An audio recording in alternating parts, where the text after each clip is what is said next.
Good evening, guys. Today we will discuss the various different methods of depreciation in accounting.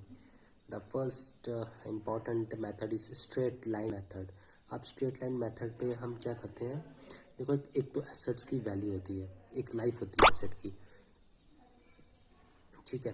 तो एक asset की scrap value होती है कि जब एसेट को इस्तेमाल करने के बाद, कंप्लीटली इस्तेमाल करने के बाद जो उसकी वैल्यू रहती है वो होती है स्क्रैप वैल्यू।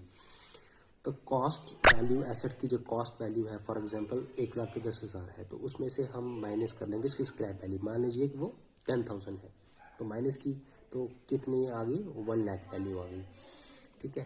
तो अब हम क्या करते हैं कि एसेट की लाइफ सपोज कर लीजिए 5 साल है। आ, हम हर साल जो है वो डेप्रिसिएशन जो है वो हर साल चार्ज करते हैं एसेट की यूज़फुल लाइफ के ऊपर।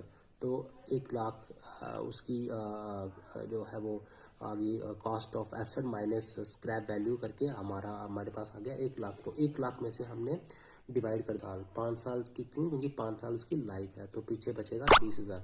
तो 20,000 हमने हर साल डेप्रिशिएट करना है 5 साल तक। तो ये होता है स्ट्रेट लाइन मेथड। तो डेप्रिसिएशन जो है वो चार्ज की जाता है इक्वली एवरी ईयर एसेट की लाइफ के दौरान। ओके, देन सेकंड मेथड है declining balance method. Declining balance method में हम क्या करते हैं? हम एसेट की लाइफ के ऊपर हम फिक्स्ड डेप्रिसिएशन परसेंटेज जो है वो चार्ज करते हैं through out the life of the asset. Okay, for example asset की वैल्यू है, सेम एग्जाम्पल 1,10,000, उसकी स्क्रैप वैल्यू निकाली, और स्क्रैप वैल्यू निकालेंगे 10,000, तो एसेट तो पीछे बचेगा 1,00,000 रुपीज़। तो 1,00,000 रुपीज़ से हम क्या, उसकी लाइफ है 5 साल, उसकी लाइफ है, तो उसको हम डेप्रिशिएट करेंगे फिक्स परसेंटेज के साथ से 20% के साथ, 20% के साथ डेप्रिशिएट करेंगे।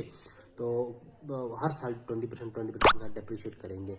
तो उसकी जो है वो हम ये एक इसमें हम क्या करते हैं कि स्टार्टिंग के ईयर में डेप्रिसिएशन ज़्यादा होती है, और जो बाद के लोअर ईयर्स में डेप्रिसिएशन, लेटर ईयर्स में डेप्रिसिएशन जो है वो कम होती है। तो ये है declining balance method of depreciating. Thanks you. Channel को लाइक करें, सब्सक्राइब करें।